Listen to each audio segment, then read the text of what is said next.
So every content creator gets a good amount of hate, but MrBeast is someone who's attracted an inordinate amount of hate, I'd say. And I would know. Back in the day, I made a video. The existential horror of MrBeast. God, I look like a child. How's it going, everybody? Mr. Ideas here. Today, we're gonna do something a little extreme. Times are tough. A recession is coming. So today, we're gonna be donating over $100,000 to small YouTubers and streamers. Don't forget, this video is sponsored by my Patreon and merch. So buy my merch, y'all. Buy my merch. Buy my merch. Buy my merch. And I mean, let me go through the video real quick. Now, I've been using the word spectacle to describe the content of his channel throughout this video. It's actually a really technical term in critical theory that I can't even begin to describe this word vomit of a definition, but I can give you my most bare bones interpretation. The spectacle Had I like not gone through puberty yet? Jesus Christ, my voice is so hyped. is the glitz and glamour, all the shiny content, the mass media, the news, the entertainment that has us all oohing and ahhing without ever thinking critically about the world around us. The late Paul K. Longmore, the author of Telethons, described 20th century telethons as uniquely American. Television changed the landscape of American homes dramatically, and as a growing skepticism and cynicism against corporations took over popular culture, mega companies found telethons were easy publicity. Actors and celebrities often participated, and the amount of money corporate donors made off of these supposed charities is staggering. Philanthropy became a multi-million-dollar industry, and it shored up the failures of the existing healthcare system that left so many disabled people without care. Instead of the state providing care to the needy, like in most other industrialized nations, the United States relied on private charity and philanthropy. And this made it so that the telethon became almost institutionalized, a staple of American life. These charities were the pillars that upheld the deeply broken healthcare system in the United States. Neither could exist without the other. And while disabled people were the supposed victors of the telethon's success, the real winners were the telethon hosts and the corporate megadonors. Disability activists called telethons dignity thieves and held large protests, calling for telethon series like that of Jerry Lewis to be shut down. All the spectacle and buzz surrounding the telethon really covered up the fact that the system beneath was deeply, deeply broken. Clearly, a small-time philanthropist like Beast is nowhere near this level of institutionalization. And I mean, in most of his videos, he doesn't even pretend to be giving to the needy, he just gives to family and friends. So a better comparison would be someone like Oprah or Ellen, talk show hosts. They lavish their guests with expensive gifts, and MrBeast is a lot like that. MrBeast is YouTube's Oprah. And you might be like, well, what's the problem? I love Oprah. But like the telethon, the charitable part is largely a vehicle for profit and fame. So donating small bits of money here and there is really just a line item in these companies' marketing budgets. There's a reason why you get a car and you get a car is a meme. Oprah's marketing department knows how to go viral. It's all a part of the spectacle, and it's profitable. But you know what isn't profitable? Ending world hunger, or ending homelessness, or ending any form of exploitation. I mean, that shit's expensive. And it stops being showbiz, and it starts being C-SPAN. On the other hand, the business of applying band-aids onto deep structural issues pays really, really well. Seriously though, if you believe the hype about philanthropists, ask yourself how they can be increasing their money year by year, despite them giving it away, supposedly. If they were such good people, shouldn't their wealth be decreasing, not increasing? It's almost like maintaining the status quo is a feature, not a bug of charitable giving. And look, come on, let's be real, y'all. Everyone is fucking charitable. Think what politician or overall sleazebag hasn't had a photo shoot giving toys to kids on Christmas that don't have parents or whatever? Look hard enough and I'm sure you'll find a picture of Bin Laden in a soup kitchen. And that's the bare minimum standard. Bruh. I had jokes back in the day. Of goodness. Now, until these philanthropists can prioritize helping others over their bottom line and their profits, then nothing's going to change. And their acts of kindness just uphold the status quo. Hear me out, dear viewer. This is all our fault. Borrowing from the philosopher Slavoj Žižek here, when you buy a coffee at Starbucks, you don't just buy a coffee. You buy a whole coffee epic. You purchase into responsible business practices that promise fair trade coffee, with high wages for farmers and reinvestment into the communities involved. You wouldn't buy not ethically sourced coffee, would you? What are you, a horrible person? And the rub here is that MrBeast is a lot like that localized to YouTube. Viewers can enjoy Beast just like they enjoy Logan Paul or Shane Dawson, except Beast also provides the viewer the benefit of being part of an ethical ecosystem, an ethical brand. So that while yes, you consume, you're also helping others. In the mere act of consumption, you do something to redeem yourself as consumer. But that's a farce, the lie. You don't help people by helping MrBeast. That's like saying going to McDonald's is helping the children just because you donated your spare change at the cash register. It's ridiculous. If you want to help MrBeast, then help MrBeast. He's a fun content creator, he makes good content, and shit, we gotta get paid for the stuff we do out here on YouTube, and YouTube sure as hell ain't paying us, so go ahead. But if you want to help people, we need to start thinking about the systems of domination.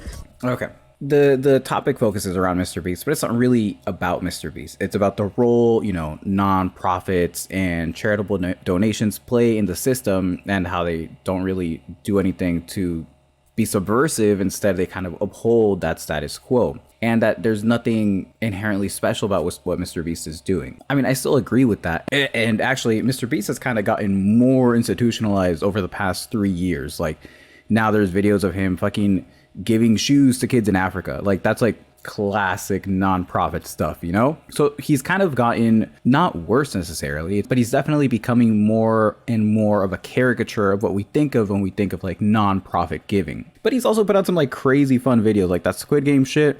I enjoy MrBeast's videos, you know? And I understand why people can't see a MrBeast video, him solving blindness for 1,000 people, you know, without getting upset, without getting angry at the state of society, right? Because that's fucked up.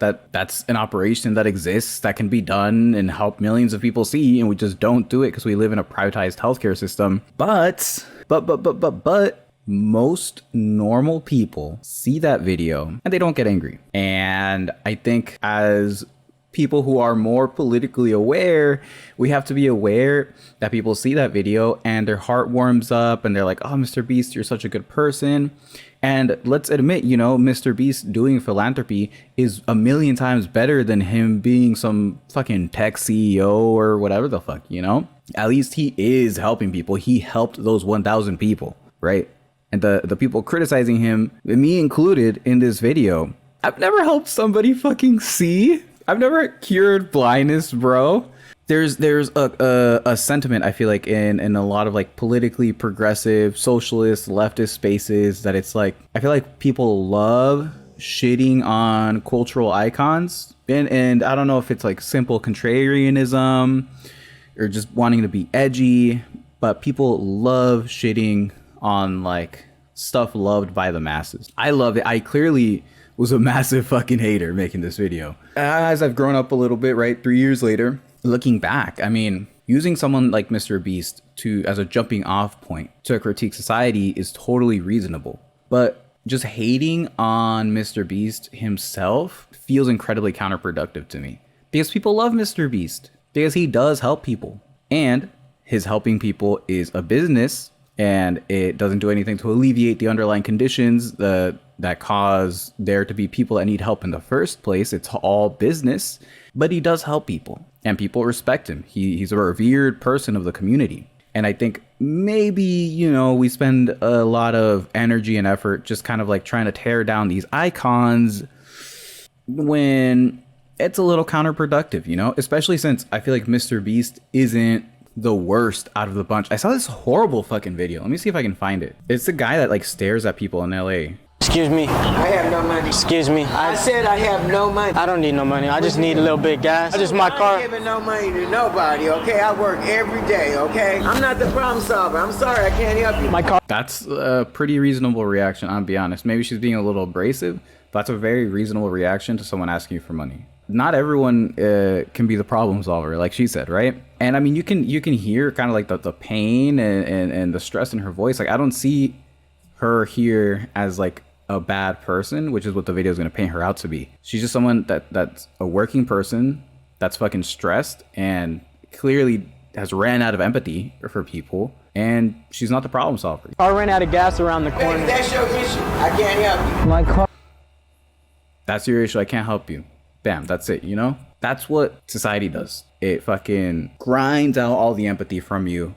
And she wasn't even being necessarily super mean or anything, you know? That's his issue. I'm sorry, I'm not the problem solver. Moving on. My car is stranded. Do you have money to give me?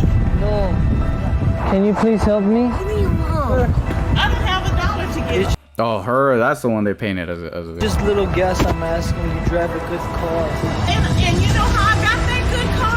I got that good car working my ass off for the last 40 years. That's how I got my...